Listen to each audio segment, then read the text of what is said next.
Hello বন্ধুরা, সবাই কেমন আছো? আজকে আমি আরেকটা ভিডিও নিয়ে চলে এলাম, যেখানে বলা হবে যে ডিপ্লোমাতে মার্কস কত,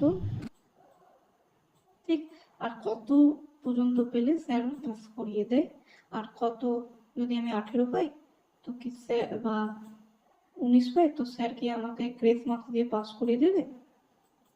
এটা অনেকের প্রশ্ন থাকে, যেহেতু তোমরা ফার্স্ট সেমিস্টার দিয়েছো, হয়তো মাথায় উঠছে না যে আমি তো 18-19 পাচ্ছি, তো কি আমাকে স্যার পাস করিয়ে দেবেন, কি আমাকে কি 21 পেতেই হবে, ঠিক। আর আরেকটা কিছু এমসিকিউ টেকনিক্সও দেওয়া আছে, এমসিকিউ যেটা আমি বারবার বলে আছি, সেই টেকনিক্সটা দেওয়া আছে।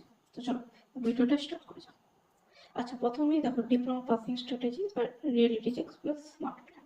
দেখো রিয়েলিটি অফ পাসিং কি বলেছে, 21 নম্বর হলে পাস, কিন্তু স্যাররা ইউজুয়ালি গ্রেস মার্কস ইজিলি দেয় না।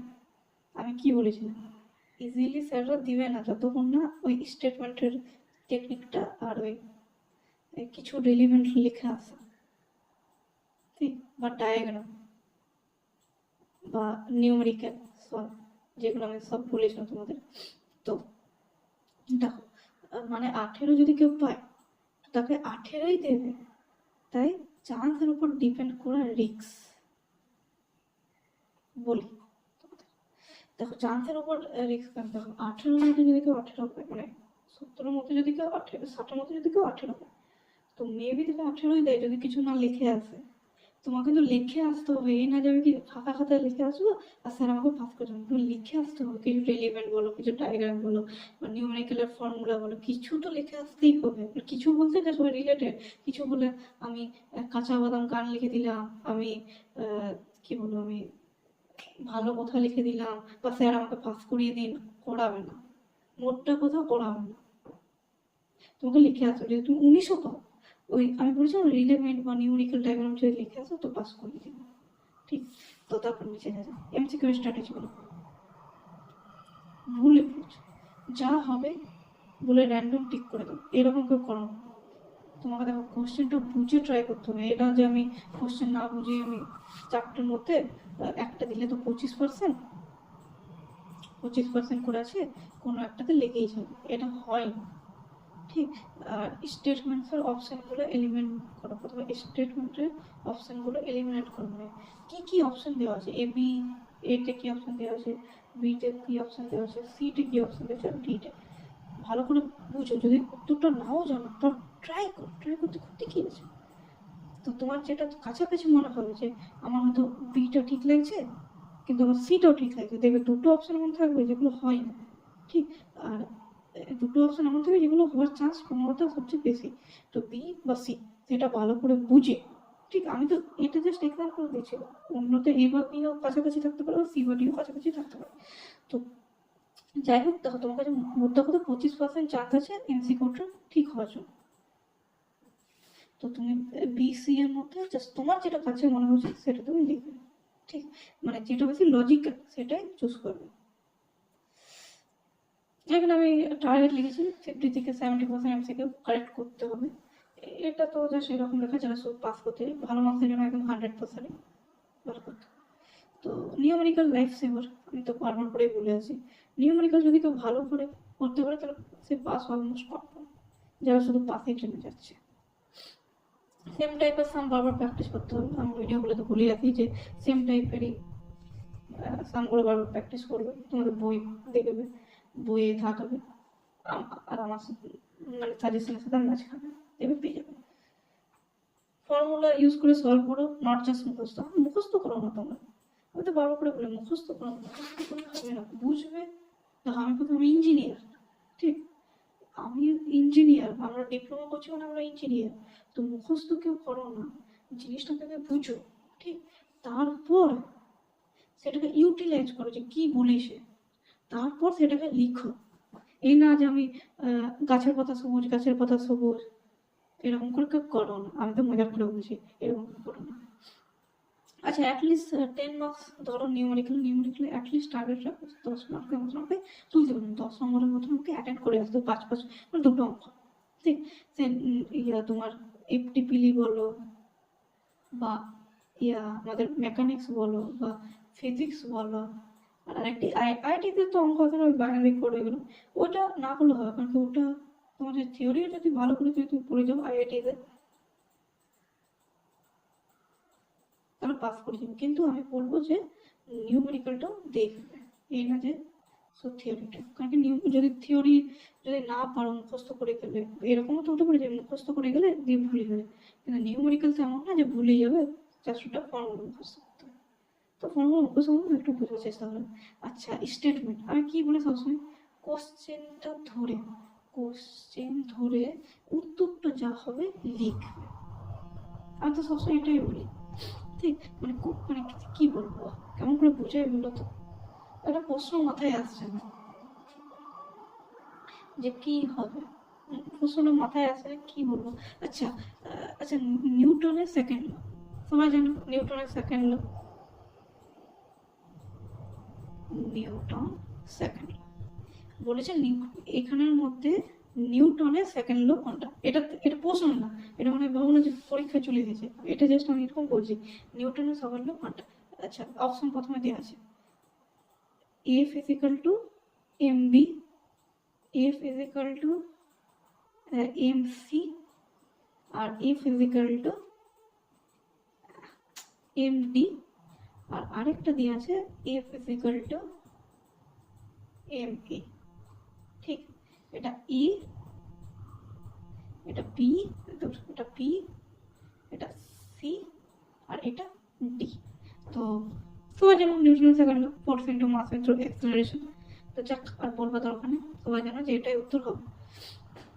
তো নিউটনের সেকেন্ড ল আমরা পেয়ে গেলাম, তো কি লিখবো, তাহলে আমরা লিখবো নিউটন সেকেন্ড ল। আচ্ছা, which is থাকো, which is the following, মানে কিছু একটা থাকবে, তো যাই থাকবে থাকুক, তো তুমি লিখবে স্টেটমেন্টে Newton second law is F is equal to M, just তুমি ওটাতে দুয়ে দুয়ে পেয়ে গেলে। ঠিক আছে, তারপরে কি হবে, আচ্ছা এটা লিখেছি ফুল প্যারাগ্রাফ না পড়লে মেন পয়েন্টস লিখে মার্কস পাওয়া। আচ্ছা, যদি তুমি ভুলে থাকো তো মেন পয়েন্টসগুলো লিখে আসো। যদি তুমি হয়তো ফিল্মিং এর লেফট হ্যান্ড রুলটা যদি ভুলে গেছো, তো যে ওর মেন পয়েন্টগুলো, যে আমাদের কি বলবো, থাম কি রিপ্রেজেন্ট করে, থাম রিপ্রেজেন্ট করে আমাদের মোশন, ঠিক, তারপরে আরেকটা কি ফোর ফিঙ্গার রিপ্রেজেন্ট করে, কি ফোর ফিঙ্গার কি রিপ্রেজেন্ট করে, ম্যাগনেটিক ফিল্ড বা ফিল্ড শুধু, আর আমাদের মিডল ফিঙ্গার কি রিপ্রেজেন্ট করে, সেটা হচ্ছে কারেন্ট। এটা ফ্লেমিং এর লেফট হ্যান্ড রুলটা আমি বললাম। ঠিক, তো এটাও যদি তোমরা লিখে রাখো, তাও তোমরা ওইখানে যদি 3 থাকে তোমাকে 1 দেবে। তো মেন পয়েন্ট লিখলো মার্কস পাওয়া যাবে। না, আমি তো বারবার বলেছি কোনো কিছু ছেড়ে আসো না, যা করো ছেড়ে আসো না। আচ্ছা, আমি তো বললাম স্টেপ প্লাস কিওয়ার্ড মার্কস। তো দেখো কেমন লাগছে তোমাদের ভিডিওটা একটু জানাবে। আচ্ছা, থিওরি আর স্টেটমেন্ট রাইটিং এগুলো তো সব আগেই বলে দিলাম তোমাদের, না পেজটা রিপিট। আচ্ছা আচ্ছা আচ্ছা, দুবার মনে হয় লিখে ফেলেছি হয়তো এটা। আচ্ছা, ভুল করে দিয়েছি, এটা তো আগেই বললাম প্রিভিয়াস পেজে, প্রিভিয়াস স্লাইডে তো বললাম। আচ্ছা, তোমাদের তোমাদের বলো ভিডিওগুলো কেমন লাগছে। আর তোমরা, আমি দেখো তোমাদের বলে দিচ্ছি, ইউটিউবে কেউ এরকম খুলে বলবে না যে কেমন করে পাস করতে হবে, বা কেউ এরকম বলে দেবে না যে ধরে ধরে মানে বুঝিয়ে দেবে। তো আমি ওই জন্যই বলি, দেখো তোমরা, তোমাদের তো আমি আমাকে বড় দিদি মনে করতে পারো, তো তোমাদের আমি টিপস দিচ্ছি আর বলছি যে তোমরা আমাকে একটু সাপোর্ট করো। সাপোর্ট তোমাদের চাইলেই হবে, হ্যাঁ সাপোর্ট সাপোর্ট না করলেও হবে, কিন্তু তোমরা পড়াশোনাটা করো। দেখো, তোমরা যদি ভালো পড়াশোনা করো তো ভালো একটা সিজিপি আছে, ঠিক, আর ভালো সিজিপিএ আসলে ভালো নম্বর আসবে, আর ভালো নম্বর মানে সরি, ভালো সিজিপিএ নাম্বার মানে তো সিজিপি। আচ্ছা, যদি ভালো সিজিপি আসে তাহলে জব ইন্টারভিউতে কোনো কষ্ট হবে না, তোমার প্লেসমেন্টও হয়ে যাবে। দেখো, অনেকে বলে যে এই সিঙ্গেল সিট অফ পিপল কান নট ডিফাইন ইউর ফিউচার। আচ্ছা, ওইগুলো যারা বলে তাদের ওগুলো বলতে দাও, কিন্তু তুমি তোমার কাজটা করো। দেখো, তুমি এখন স্টুডেন্ট, তোমার কাজ হচ্ছে পড়াশোনা করা। দেখো, আমি অনেকে মনে করছি যে আমি মোটিভেশন দিচ্ছি, মোটিভেশন এগুলো না, এইগুলো বাস্তব কথা। যদি আমি দেখো, আমি বলে দিতে পারি, কিন্তু মানতে তোমাদেরই হবে। আজ হয়তো কথাগুলো শুনতে হয়তো খারাপ লাগছে যে আমি বলছি, কিন্তু আমিও তোমাদের বয়স পার করেই এসেছি। এই না যে আমি তোমাদের বয়সে কখনো আসিনি, আমিও তোমাদের মতন পড়েছি না, আমিও ফাঁকি মেরেছি, কিন্তু আমি পড়েছি। তো আমি ওটাই বলবো যে তোমরা ওই পড়াশোনাটা করো। তোমরা এখন স্টুডেন্ট। তো মা বাবা তোমাদের টাকা দিচ্ছে, তোমাদের খেতে দিচ্ছে। এইটুকু বলবো না যে মা বাবার জন্য পড়ো। আমি বলবো দেখো, তুমি বেকার হয়ে যাতে না বসে থাকো। বেকার হয়ে বসে থাকলেই তো তোমার যত সমস্যা, বেকার হয়ে বসে থাকো না। ঠিক? তোমরা দেখো, আহ, তোমরা যারা, আমি বলছি দেখো, যারা সিগারেট খাও, তো সিগারেটও খাও। তাদের যাদের গার্লফ্রেন্ড বা বয়ফ্রেন্ড আছে, তাদের গার্লফ্রেন্ড বয়ফ্রেন্ডও থাকো, কিন্তু তোমরা পড়াশোনা করো।